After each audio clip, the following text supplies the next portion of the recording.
हैं। अनुप्रिया, सबसे पहला सवाल आपसे ही, भाई क्या पक रहा है, गड़बड़ है? क्योंकि अनुप्रिया कहते हैं there is no smoke without fire, तो कहीं कुछ है तभी आग उठ रही है, तभी जो है इस तरह के सवाल उठ रहे हैं, या सिर्फ इस बार भी कोरी अफवाह? अपना घर बचाने के लिए ये कोशिश है या फिर से एक नया मूव ले सकते हैं नीतीश कुमार? पूजा जी, मुझे एक बात स्पष्ट कह देनी है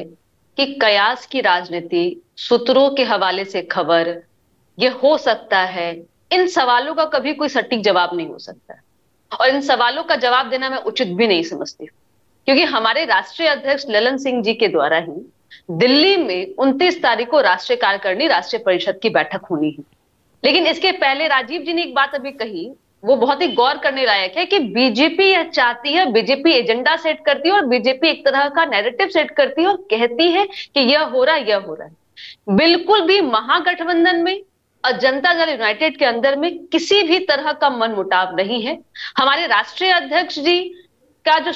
कार्यकाल है, निश्चित तौर पे 2.5 साल हो चुके हैं, 6 महीने का शेष बचा हुआ है। लेकिन जितने भी आपके अभी सहयोगी मुझे बता रहे थे कि उनका लोकसभा चुनाव लड़ना है या उनको लोकसभा चुनाव लड़ने के लिए उनकी जिम्मेदारी बड़ी है, मुझे नहीं लगता या मेरे पास ऐसी कोई खबर नहीं है कि जो मैं आपको इस पे मुहर लगा दूं और मैं कह दूं। लेकिन जो भी आधिकारिक फैसले होंगे वो हमारे राष्ट्रीय अध्यक्ष और हमारे नेता माननीय मुख्यमंत्री जी रहेंगे। देखिए, एक बात ठीक ही कहा आपके अभी सहयोगी ने कि हमारे नेता माननीय मुख्यमंत्री जो सर्वमान्य हैं और सभी के नेता हैं हमारी पार्टी में, उनका जो फैसला होगा या उनका जो आदेश होगा, जो उनके नेतृत्व में हमारा संगठन चल रहा है, वही हमारा आखिरी फैसला होगा।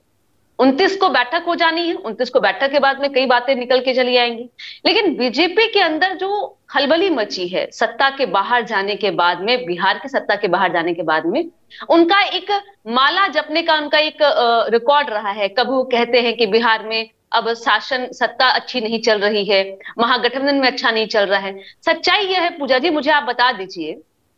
कि इंडिया अलायंस के दूसरी बैठक में जिस तरह से एनडीए का बैठक हुआ, क्या उसके बाद में कभी भी आपने किसी मंच पे एनडीए के साथियों को बैठे हुए देखा?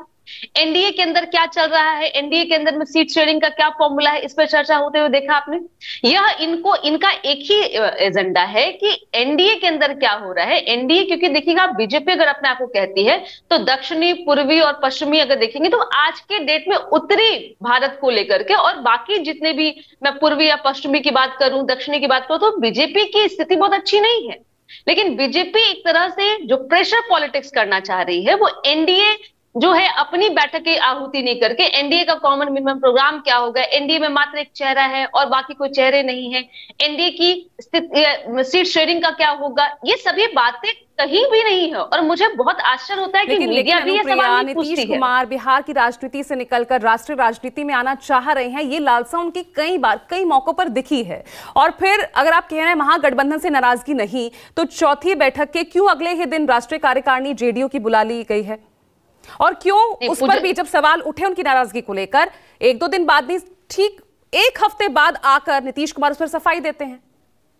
देखिए पूजा जी, आपने अगर जो बातें कही हैं कि देश की राजनीतिक में हिस्सेदारी के बारे में या भागीदारी के बारे में माननीय मुख्यमंत्री जी, वो कई वर्षों पहले ही उन्होंने किया है। बिहार की कमान संभालने के पहले भी उन्होंने देश की राजनीतिक में एक बतौर मंत्री के रूप में उन्होंने काम किया है और बेहतर मंत्री के रूप में काम किया और अपनी जिम्मेदारी का उन्होंने निर्वहन भी किया है। लेकिन ये भी आप देखिए कि जो विपक्ष बिखरा हुआ था या विपक्ष जो कहने का, मैं कह सकती हूँ विपक्ष मजबूत था ही नहीं, वो माननीय मुख्यमंत्री जी के ही निर्देश पे और मैं कहते हैं उन्हीं के प्रयास से यह है कि आज देश में एक बहस है कि इंडिया अलायंस भी है और इंडिया अलायंस जो देश के मुद्दे के साथ में, मूल समस्याओं के साथ में चल रही है। तो ये माननीय मुख्यमंत्री जी, और हम कहते हैं कि जितने भी अलायंस की बैठकें हुई है, अलायंस में एकजुट होना हुआ है, मुख्य सूत्रधार हम हैं, जेडीयू और हमारे नेता। तो ये राष्ट्रीय कार्यकारिणी के साथ साथ राष्ट्रीय परिषद की भी बैठक बुलाना, क्योंकि अब तक तो हमने यही देखा है कि जब जब दोनों बैठकें साथ हुई, अध्यक्ष बदले गए हैं, तो फिर क्यों बुलाई गई है? अगर ऐसा भी कुछ नहीं है तो क्यों बुलाई गई इस बारी बैठक? नहीं, लोकसभा, पूजा जी देखिए, लोकसभा का चुनाव